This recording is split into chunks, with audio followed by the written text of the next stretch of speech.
7 দিন মধ্যে কিন্তু নিজের ইচ্ছেগুলোকে এভাবেও গুছিয়ে রাখা যায়। কেন বললাম কথাটা সেটা কিন্তু ভিডিওটা দেখলেই জানতে পারবে। আজকে যেই কেকটা দেখছো এটা ভীষণ স্পেশাল একটা কেক। আমি জানি না এই ধরনের অর্ডার আগে কেউ কারো কাছে করছে নাকি, কিন্তু আমার কাছে এই অর্ডারটা ছিল একদম প্রথমবারের জন্য। আগে অনেক ধরনের কেকের অর্ডার পেয়েছি, কিন্তু এই পারপাসে কোনো কেকের অর্ডার পাইনি। তাই যখন কেকটা বানাচ্ছিলাম একটু স্পেশালভাবেই বানানোর চেষ্টা করছিলাম। আর সাথের মধ্যে কেন বললাম বলো তো, কারণ আমি জানি এই পারপাসে যেটা কেকের অর্ডার করে তারা কিন্তু বেশ বড়সড় একটা কেকের অর্ডার করে, সেটাকে অন্যভাবে ডেকোরেশন করে, একটু খরচাটাও অনেকটা বেশি হয়। কিন্তু আজকে যে কেকটা অর্ডার করেছিল আমাকে বলেছিল কেকটা খুব সিম্পলের মধ্যে বানিয়ে দিতে, এমনভাবে কেকটা বানাতে যাতে দিনটা একটু বিশেষভাবে হাইলাইট হয়। আমি সেটাই চেষ্টা করেছি আমার এই কেকটার মধ্যে।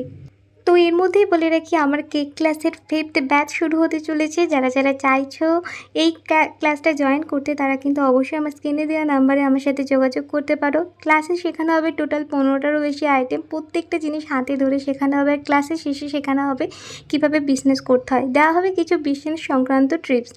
আর এর সাথে সাথে থাকছে আমার অনলাইন ক্লাস। যারা যারা চাইছো যে দূরের থেকে আসতে পারছে না তারা কিন্তু অনলাইন ক্লাসটা জয়েন করতে পারো। ওটাও থাকছে 4 দিনের ক্লাস, ওখানেও 8টা মতন আইটেম শেখানো হবে। তো যাই হোক, তোমাদের সাথে বকবক করতে গিয়ে দেখো আমার কিন্তু কেক অনেকখানি এগিয়ে গেছে। কেকটা ক্রাউন করে আমি ফ্রিজে রেখে দিয়েছিলাম সেট হওয়ার জন্য। তো এরপরে আমি চলে এসেছি ফিনিশিং করতে। তোমরা যেন আমার ভিডিও দেখো তোমরা অলরেডি জানো যে আমি প্রত্যেকটা কেককে কিন্তু ক্রাউন করে ফ্রিজে রেখে দিই আর তারপরেই তার ফিনিশিং দিতে আসি।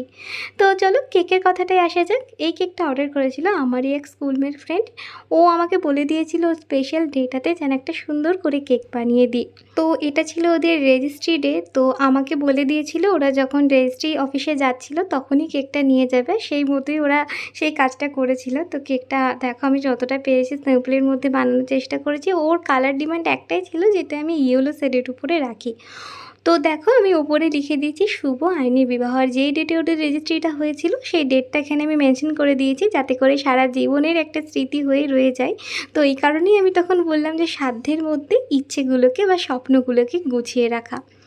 তো কেকটা এতটাই সিম্পল ডিজাইন ছিল যে আমাকে বিশেষ কোনো নজলের ব্যবহার দেখো করতে হয়নি। তো আমি যে কালারটা দিয়ে এখন ওই গাছের ডালগুলো করলাম সেটা ব্ল্যাক কালার একটু মিশিয়ে নিয়েছিলাম ক্রিমের সাথে। তো ওই সেম কালারটা দিয়ে আমি নিচের দিকটা একটু বর্ডার দিয়ে নিলাম আর যতটা পেরেছি একটুখানি ওই গাছপালাগুলো এঁকে দিয়েছি।